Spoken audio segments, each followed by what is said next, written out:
Reka ngushimire kuba uhisemo gukomeza gukurikiranira hafi gahunda zose y'umuyoboro mugari wa Ragaraziya Africa muri aya masaha ukomeje kugenda utegura kandi ukomeje kugenda ukugezaho breaking news. Reka kubwire ko mu karere ka Nyamasheke hani mu gice cy'uburengerazuba hano mu gihugu cy'u Rwanda inzu y'umuturage witwa Kabagwira Serafine yafashwe n'inkongi y'umuriro irashya irakongoka n'ibyari birimo byose bifite agaciro ka miliyoni zigera kuri 3,200,000 y'amafaranga y'u Rwanda. Ibi byose ni byabaye ku gicamunsi cy'ejo kuwa mbere ku itariki 10 mu kwezi k'Ugushyingo umwaka wa 2025 saa 9 z'amanywa zuzuye mu mudugudu wa Gitwa akagari ka Gasheke umurenge wa Bushenge.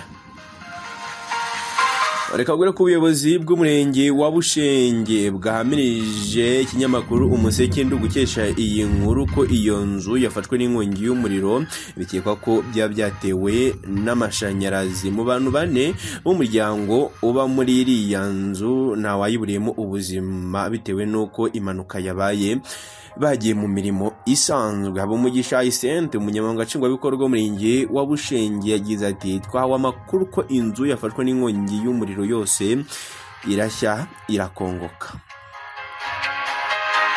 Yavuze ko ibirimo byose byaba bifite agaciro ka miliyoni zigera kuri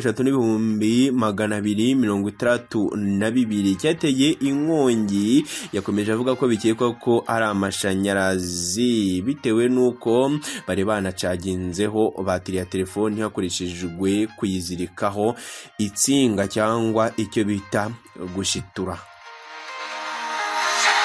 Kabwire ko ubungubu uyu muryango uri gushakirwa aho uba ucumbikiwe nk'uko byemejwe n'ubuyobozi bw'uyu murenge. Byari muri iyi nzu byabaruwe harimo ibiribwa, harimo igisenge, harimo amabati, amadirishya, inzugi, imyenda, inkweto n'ibindi bikoresho byo mu nzu birimo amasafuriya, intebe, ibitanda hamwe n'ibiribwa muri rusange.